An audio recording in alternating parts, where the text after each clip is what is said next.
Hello, and thank you for joining us for this episode of AMA's Marketing In. I'm your host, Bennie F Johnson, AMA CEO. In our episodes, we explore life through a marketing lens, delving into conversations with individuals that flourish at the intersection of marketing and the unexpected. We'll introduce you on our show to visionaries whose stories you might not yet have heard of, but are exactly the ones you need to know. Through thought-provoking conversations, we'll unravel the challenges, triumphs, and pivotal moments that have been shaped by marketing. Today, our special guest, coming straight from London, is none other than Paul Frampton. With over 2 decades of experience as a leader in marketing and the hospitality industries, Paul is a customer and people-focused leader who drives growth through excellence and innovation for brands. As the global president of Control versus Expose, a marketing growth consultancy, he leads a team of consultants globally that helps advise and implement roadmaps for brands that are looking to build best-in-class marketing capabilities. Paul is passionate about helping brands navigate the complex and dynamic marketing landscape, leveraging his expertise in strategy and transformation and digital.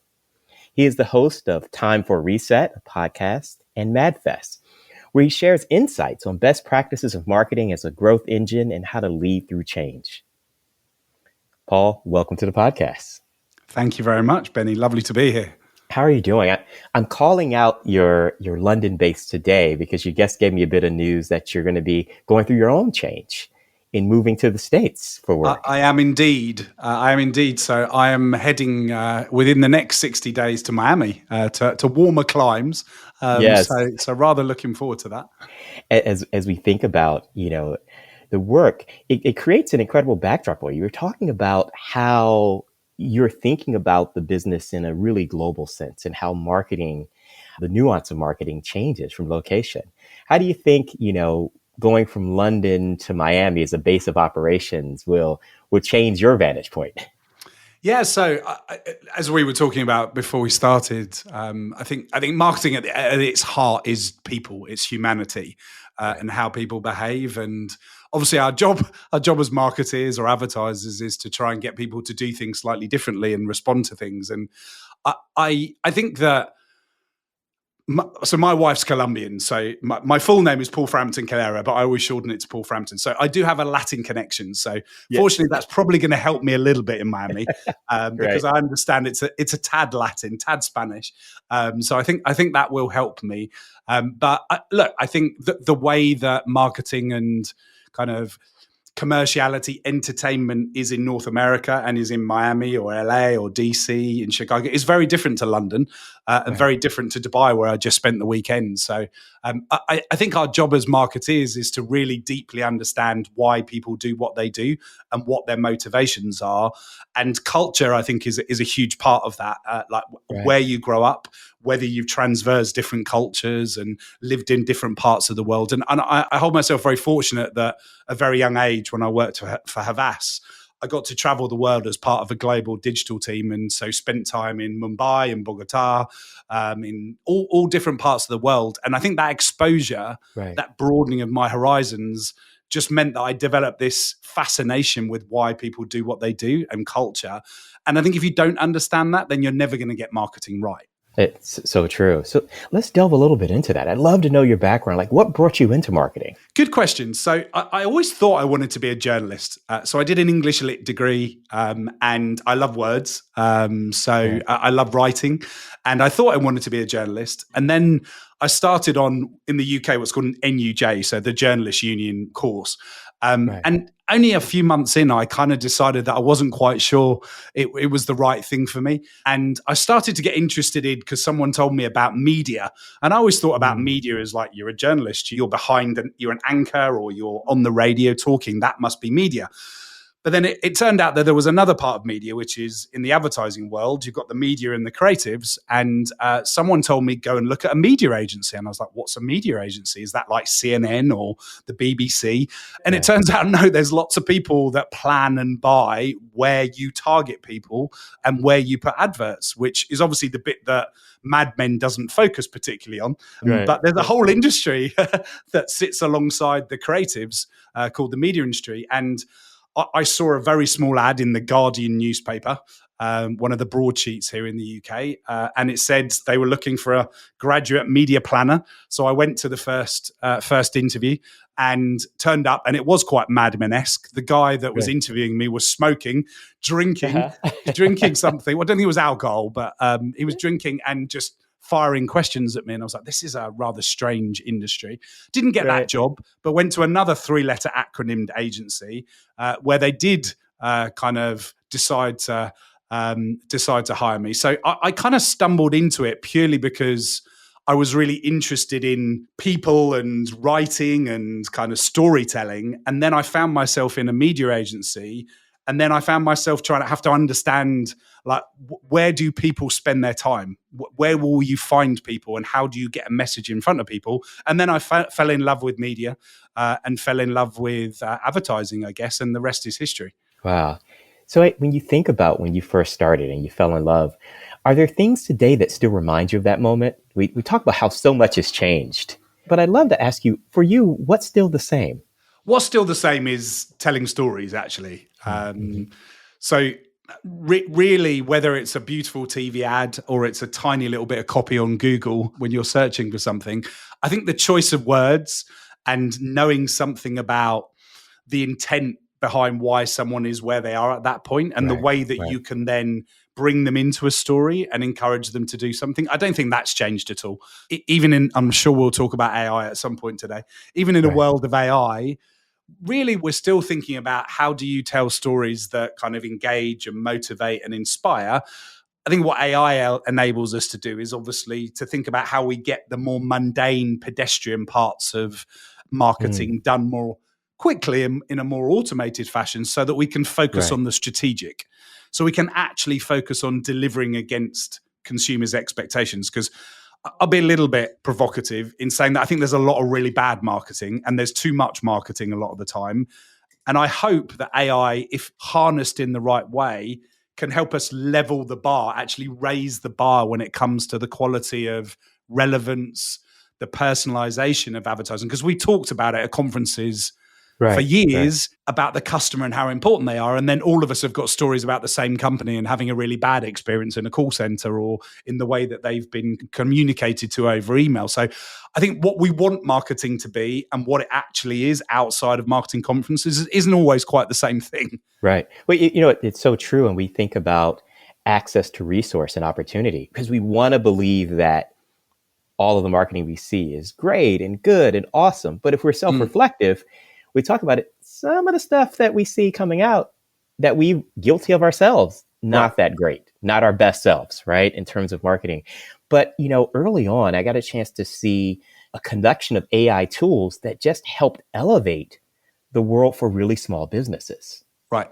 And in that space, it took the marketing that many of us would cringe over and elevated it in such a way that drove direct impact results and opportunities for smaller businesses. Right. And I thought about, you talked about the great leveling of the space because not everybody's going to have a large agency and team to work. No, I think you're right. AI can be a great leveler for businesses to be able to get their message in front of the right people and to use what will probably be finite amount of investment to grow their business in the best possible way.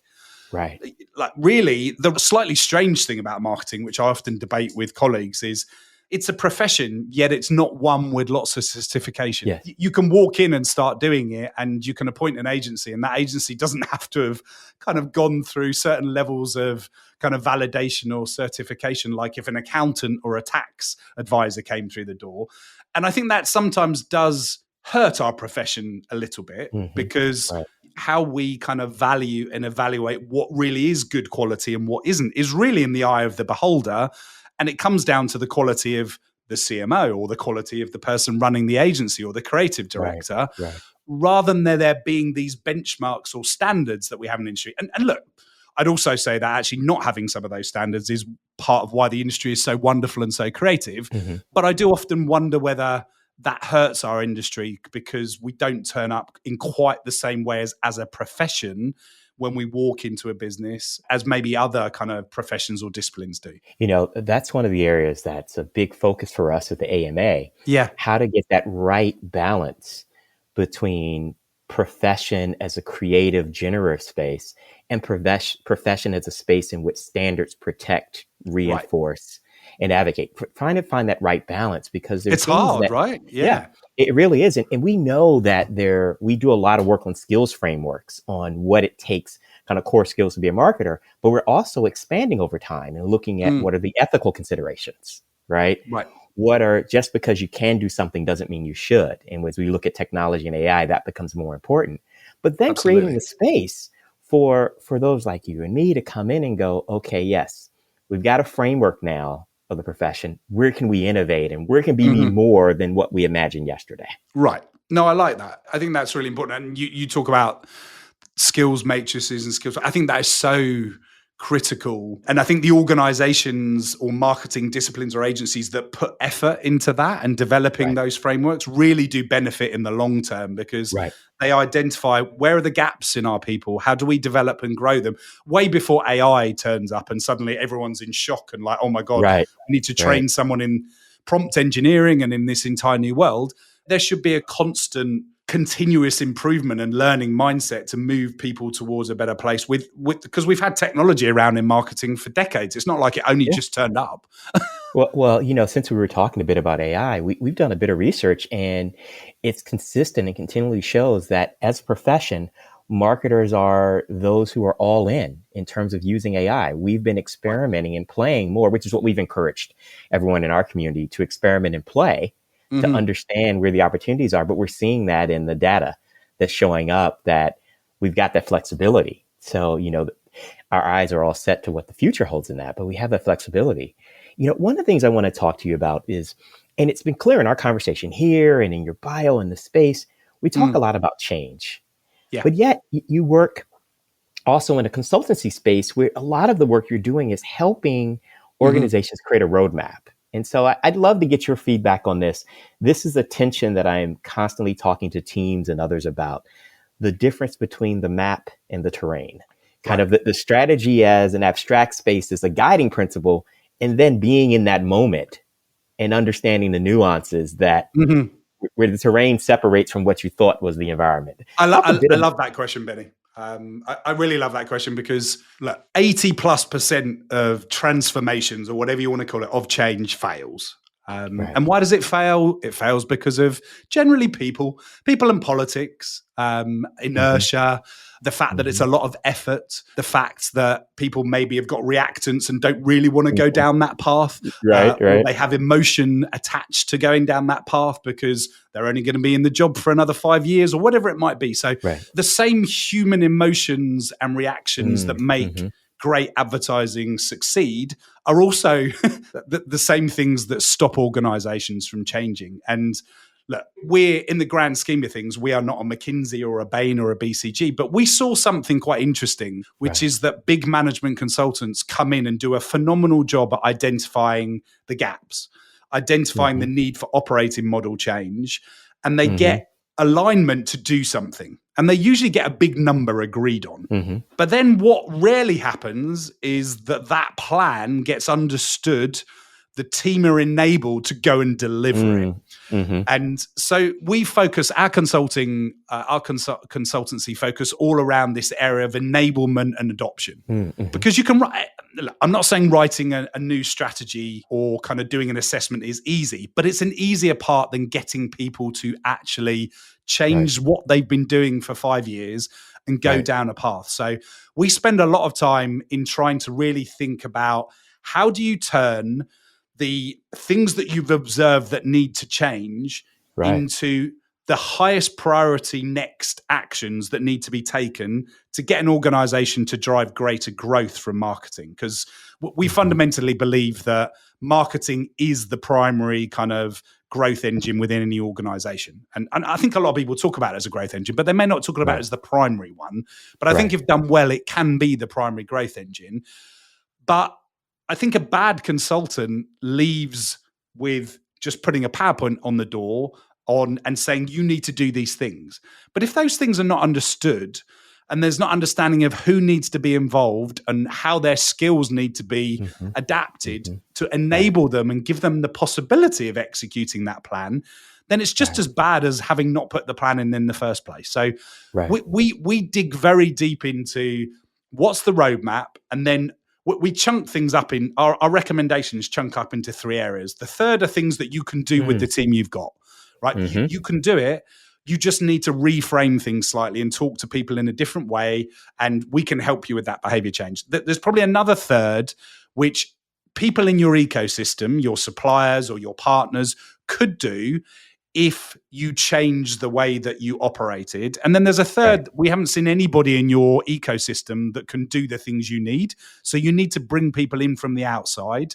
You need to bring new ideas in, and you need somebody to act as an agent for change, but also an accountability partner. And I think that's your point about roadmap and terrain, Ben, is like, this is where we want to go. Like, getting to that destination is a very long-term journey. And on any journey, I often talk about it like a metaphor as a boat sailing from one port to another. Right. In that journey, that boat may come up against storms. They may be attacked by pirates. There may be a hurricane. There could be many things that happen, but the job of the people in charge of the transformation is to keep that boat on course for that destination, and to keep coming back to how far away are we from that destination? Do we need to tack in order to get there? Yet I think most of the efforts are put into the first part of what's the plan, present it to the board, let's get on with it. And then senior people tend to walk away, and middle management are left in this kind of state of confusion and feeling like they're not enabled to do what needs to get done. So I think there's a real issue with consultants. And actually, you read quite a lot. I read a good article in the New York Times around, well, if consultants are so good at consulting for other people, why don't they consult on their own industry? And the fact that they don't seem to be as successful as they used to be. Right. Oh, my goodness. Yes. So you had so many great points in there, but one I want to focus on is marketing as a growth engine. Yeah. You know, so much of our world now, and as we look at these complex markets, we're looking for ways to grow. And organizations are, boards are asking, stakeholders are asking, marketing professionals themselves are asking, what does growth look like? What advice do you have to a contemporary leader today on how to harness marketing as a growth driver? So we come in and we help a brand look at the lens of where their organization is, like their current state is, from how well you set up are from a talent and a capability perspective, but then importantly, where you are from a data foundation and understanding your customers and the technology to enable automation and personalization. And interestingly, while the talent and capability bit is always important, and any consultant will talk to you about that, I think the bit that actually is the biggest enabler is very quickly starting to look at the data and understand what that organization really knows about their customers. You talk to most CMOs, and immediately they'll be able to reel off, yes, our customers do this, X% are kind of repeat customers. But then you go and look at the data, and the data doesn't always agree. It doesn't always agree. And the data is often in so many different places. It isn't easily surfaced to executives to be able to make decisions. So our view of the world is you need to organize and structure your data to generate the right type of insights, and then have the right technology so that can be acted on quickly. Those are the quickest things you can do to enable growth fastest. Do you need to hire new types of people? Yes. Should you possibly consider restructuring the way your marketing org is designed? Yes. But what's going to be the quickest kind of 3-5x? It's going to be to solve the way your customer data is organized, and then enable it to be used to both surface insights of people to act on, but also to do a bunch of things to automate customer experience, media activation, so that stuff can be done because the data just feeds it. And in a world of AI, that all becomes easier and quicker. Yeah, and I think when we talk about speed, it's so important, because if you don't have the automation, you end up with that time gap in data, which, it's one thing in our world when it's analog and we expect things to be flat and stay true for a period of time. But what happens when the terrain changes, right? And there's an epic macro shift. or there's an epic shift in consumer behaviors. And Right. because of your lag, you're still operating over 24 months ago data insights. Yeah. Right. And there's another really interesting thing about that, because what happens when the terrain changes is often the data you had before isn't very useful. Right. Because Right. it only tells you about the past. It doesn't tell you about Right. what's going to happen in the future. But the organizations that have their data well structured are better placed to be able to do some predictive analysis, because they can go, when did we last see behaviors similar to this? It's unlikely it Right. was the same, but when did we see trends that were in the same kind of vicinity? Let's go back and look at what happened then, and then try and scenario out that. And then I think if your data is in the right place, you've got better automation. Let's imagine a world where AI is doing more of that for you. Then your team can spend a lot more time scenario modeling and strategizing. Because really growth comes from going, am I better to go with this scenario or this scenario? Right. And to your point that you made earlier, Benny, that's not a, shall we go for this scenario in 2025? And then we'll look at a new scenario in 2026. You're now looking at, okay, we might need to run two different scenarios this week for us to make the most of the share of market in retail for the next 3 days around Black Friday or Cyber Monday. Right. If you don't act quickly enough, you lose. You lose. And that's really where I think the interesting conversation about growth is you can spot those 5-10% growth increments quite easily with data. The ability to act on them fast is where most organizations fall down. Right. That ability in the space. We talk about organizations, and organizations are, much like our consumer base, made up of people and the roles and interactions. I want to ask a personal question for you. What inspires you to lead through change as a leader? Good question. I think my personal motivation about change has a few different aspects to it. I think I saw early on when I was in a media agency, I was very junior, and I kind of liked what I was doing, but I didn't like the culture, if I'm honest, Benny. It was back in the like 20, 25 years ago. It was quite adversarial. It was quite patriarchal, if I'm honest. It was dog eat dog, and I didn't love it. And I was like, I really feel like I need to get into a position where I have more authority to be able to try and change the culture. And I found myself, now I look back at that and I probably identify as having a purpose. But at the time, I didn't know what having a purpose meant, if I'm honest. But I was like, well, I need to get into a position to be able to change this. And then I just kept going until I ended up being the CEO of Havas Media Group in the UK, where I could start to steer the culture. And because I always believed that an advertising or marketing culture should be one where you can be the best you can be, where people have space to actually think and be creative rather than be forced to get things out the door. So that's one area that it came from in leading change, in that I saw a personal opportunity to change an organization that I was part of, not just for myself, but for some others. And then the other aspect of it actually is a more recent one in the last 18 months. For various reasons, I've ended up in a place where I was like, actually, I need to do some growth myself, personal growth myself, and thought I had everything kind of buttoned down, and then realized that I there was no self-care for myself. I was just focusing on other people, pleasing people. I wasn't really focusing on being in the present, either with my family or my kids. I was so busy trying to do so many things for so many people and be successful at work that I was kind of missing the point.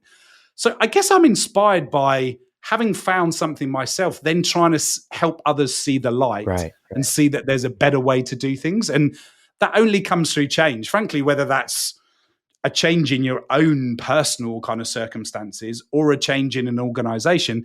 And I think the other really important thing is I believe that changes can happen only where people have psychological safety and they believe that they're believed in.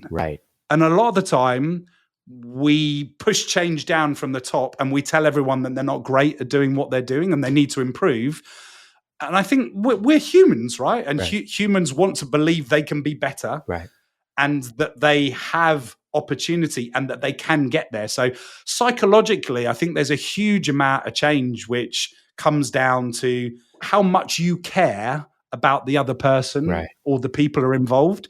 And I think the best leaders are really good at showing that they care whilst being very clear that the business needs to change. And if they can't get there, then they might need to switch you out. But they still get the welfare and the care bit right, I believe. Right. And I think, to your point, these are things that you're building the relationship, you're building the credibility before you even need it in the moment, right? Because if you're committed to the change you're going into it and you're doing the analysis, it doesn't just happen the first day, right? You're coming in and building the rapport and then saying, okay, we've all agreed that this is where we want to be. And the ways we're going to do it require us to approach it differently. Right. Yeah. One of my coaches about 10 years ago, my exec coach, taught me this phrase, tough empathy, which has really stood with me for my whole career. I kind of think about it as the other way around. Be empathetic, then be tough as a leader. Because like, if people haven't done stuff, they still haven't done stuff. They still haven't done what the organization needs. And you can choose to deal with that in two ways. It's like come down hard on someone straight away, or trying to genuinely understand what got in the way of them getting there. And look, some people may use that as an excuse, and I hear that, but equally, I think you have to start by asking curious questions and understanding where the blockers came. And then you can go, okay, I think we've established that you needed some more support. You didn't have the clearest brief, or someone in another department didn't do their bit. However, I think we've also established that you personally probably could have done something differently in this scenario. And I'm going to have to hold you accountable for your side of this. So that tough empathy is really kind of stood with me, because I think most people do one or the other. Now, I understand you couldn't get it done. Don't worry about it. It's the business is hard right now and you're under pressure. Don't worry. Or you're just not good enough. You're a failure. You're never going to get promoted. And the world isn't that binary. Well, I'm going to ask you this question. We're going to practice some tough empathy on ourself and our industry space. Go for it. So what happens when good old marketing gets in the way of new market opportunity? Wow, that's a good question, Benny. That's a good question. Yeah. And we're going to work through it ourselves, my friend. We're going to work together. We might need to work through this together. Because I don't think I have a perfect answer. My brain is whirring. This is a good one, because we're in the space. And I remember having this conversation, it was like a year or so ago, and talking to a team. And they were very wed to what they had structured 7 years ago. And I remember having this moment and just pausing and going, so nothing's changed in the past 7 years? And just that kind of phrase, opening it up, allowed us to kind of rethink, we had locked into these things and the complete world had turned upside down. And our realities, our customer needs, our businesses, our opportunities had all evolved, but we were still held on to an old tried approach. No, I think your suggestion is a really good one. I think there are always very open-ended questions that, the 5 whys approach, I think, is a really interesting one, isn't it? It's like, well, why do we still do this the same? And then just keep digging further until people start to realize that maybe there is an alternative way. But I also think there's a cultural kind of thing there. Is almost like collectively trying to question ourselves as to, is this as brilliant as it could be? Could we potentially be doing any better? And making that a collective ask rather than pointing at a particular department or a particular individual.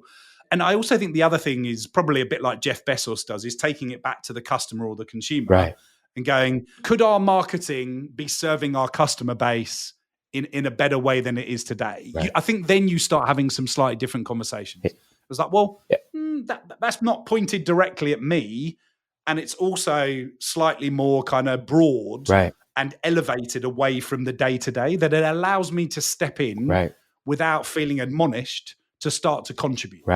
No, so true. And you really think about it, we get there honestly, right?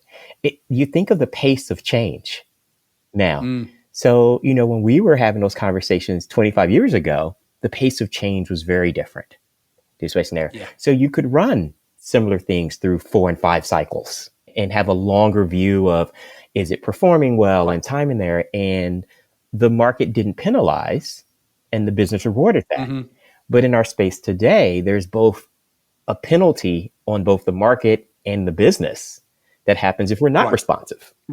Yeah, no, it's true, isn't it? And I think that leads to a bit like you were talking earlier about the balance between kind of the standards and creating creativity. Right. I think the same thing is true about short and long term. Right.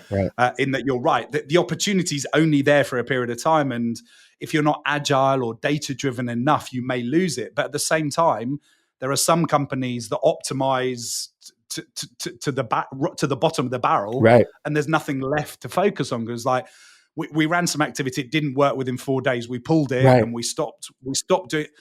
You kind of have to commit with certain marketing that it's there for a longer term goal of building brand affinity, or kind of building kind of brand value or brand love, rather than it all having to be about driving sales. But I think the industry that we're talking about Right. is wonderful, but it really struggles when it comes to balance. Right. When one person argues one thing, that it's all about Right. all about sales or digital, Right. someone else will argue the other thing. It's all about art. It's all about science. It's all about data. It's all about creative. It's like, how about we have some more conversations around how do these things work in harmony, Right. and how do the different tribes of people that are great in different pockets of the industry learn better to collaborate with each other, so that a data scientist can work with a creative director, Right. and a copywriter can work with an AI engineer, Right. and not feel threatened or that they are in completely different fields. Right. And I think, I've always believed that's the moment of magic, right? That's the spark in which you're able to balance and feed off and amplify all of those concerns, opportunities, and lenses, right? Because it's going back into, having more than one thing be true at the same time to impact your outcome, and really helping to create the strategic advantage. So if, you had mentioned AI before, and we'd be remiss if we didn't have an AI section, because we're supposed to do that, right? No, but I want to ask this question. So if we use AI to deploy to take care of the repetitive work, the structural work, the kind of rote work, and everyone has that ability, where does your strategic advantage come in? Yeah, I think that is a great question. I think if, let's say there's a level playing field where everyone's using the same AI to do all of that, then I think your strategic advantage comes from deploying strategic experiments and using their technology to actually facilitate them. So what I mean by that is having squads of people focused at different opportunities, coming up with what I would call a hypothesis or a series of hypotheses, and then going to deploy them very quickly, and using the technology to do that in a swifter, kind of more automated fashion. I think if those that can create cross-functional kind of squads of people that can jump on those opportunities will be the ones that can really, really succeed, because the industry is really bad at cross-functional. It's really bad at collaboration. You can imagine that you could teach a model to go and do the same thing again and again quite easily. That's not a hard thing to achieve. But can you systematically get a team of people to mobilize and coalesce about a particular challenge that AI has identified, or an insight or a pocket of opportunity, and then jump on it and very quickly push back into the technology, how that should be tested with some more human kind of thought and strategic thinking? I think that's a powerful way of thinking about it. Yeah. Where do we have that strategic advantage? I know for many of our listeners, they're thinking about that, right? Everybody's tumping in and using the same tools, but how do we break through? When you think about what's ahead for brands in this new year, where do you think the big opportunities are for brands to kind of break through? Well, look, I think it's important to say that everything changes, but nothing changes. Right. I'm a big proponent of technology, data, and new ways of doing things digital. However, in my career, I think I've learned that there are certain things that stay true, and we must remember that there are certain kind of strategic frameworks that are there for good purpose in marketing. So really thinking about kind of people, place, product, price, all of those things remain important. But if I take your question at face value, I think brands need to think about and I wouldn't call this brand and performance, which I think is a little overly tactical, but how do they think about the long-term behavioral connectivity and value that they provide back to their consumer base and to society at large? And then how do they leverage data, technology, insight to generate kind of short-term growth? Bringing those two worlds together, I think AI can begin to help us do that a bit better. I think that I saw another stat actually the other day that suggested that AI isn't reducing the number of managers needing. One of the business said that actually they've gone up by 2.5% to 7% the number of managers required for this exact reason, that you can identify a tool to do something or to optimize a task or a part of it, but not to take over the entirety of it. So I think there's brand performance, long kind of versus short term.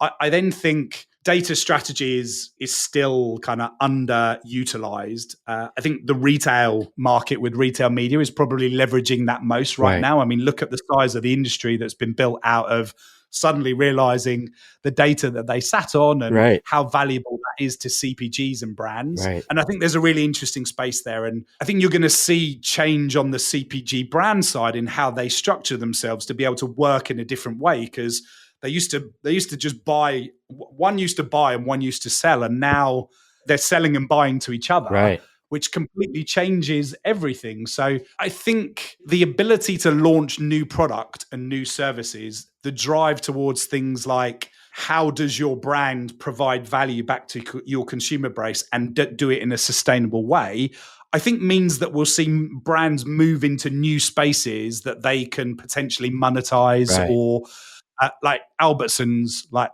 moving into kind of actually having the app that helps you kind of with your health and lifestyle and provides that kind of value. I think we're going to see pockets of places where it's no longer difficult to create a digital product because you can code using AI or you can launch an agent very quickly to jump into a new market without needing to pay for a call center. So I hope that the AI age will also bring some innovation in new products and services that provide better value to customers, rather than it all just being about efficiency in customer service and content generation and workflow. I think that's the exciting part, right? No one, except for you now, no one gets excited about efficiency in supply chain, right? No, we're not excited about that. Yeah, but as marketers, you know, the opportunity once again for marketing and creativity be a growth driver. Where do we fill in that sticky space in between that has us thinking about businesses that, you know, weren't an idea 10 years ago, weren't a possibility 5 years ago, but now we're empowered to be able to create that opportunity. Agree. So, no, I agree. So I asked the personal question before, so I want to close on this personal question. What meal are you going to miss the most in London? And what meal are you looking most forward to in Miami? That's a good question. So I think I'll miss my Sunday roast dinner, to be honest. I mean, going to in the winter, where the months we're in at the moment, where it's a little cold, there's a fire on, maybe gone out for a walk just before lunch, turn up at the pub, the fire's on, blazing. There's roast beef with Yorkshire pudding and lashings of gravy and vegetables and roast potatoes sat there. Oh, my goodness. And the dog's asleep under the table. I think I'm going to miss that. I think that's a very British experience. It is. And I feel warm, and I feel like a roast is a nice hug right there for me. Yes. Okay. I got that. It is a nice hug. And look, I haven't really tasted much Cuban food. So I hear there are some pretty spectacular Cuban restaurants in Miami. So I look forward to trying some of those. And I am open for recommendations with you, my friend. So I will come your way. We will continue this conversation over incredible Cuban food in Miami, and I look forward to that. Incredible space in there. Thank you, my friend, for joining us, you know, to really talk about this nexus of balance, of change and change, balance of creativity and innovation, balance of self and team, and really how we think about the world around you. Thank you for being such a thoughtful leader and strategist. It's been a pleasure to have this conversation, and I thank you all for joining us for this episode of AMA's Marketing Ed. Once again, I'm your host, Bennie F Johnson, and we invite you to explore the AMA as we look at things on skills development, frameworks, ways to build both the discipline and the creativity and ultimately the magic of marketing. Paul, my friend, thank you for joining us. Thank you. I absolutely loved it. Thank you, Benny.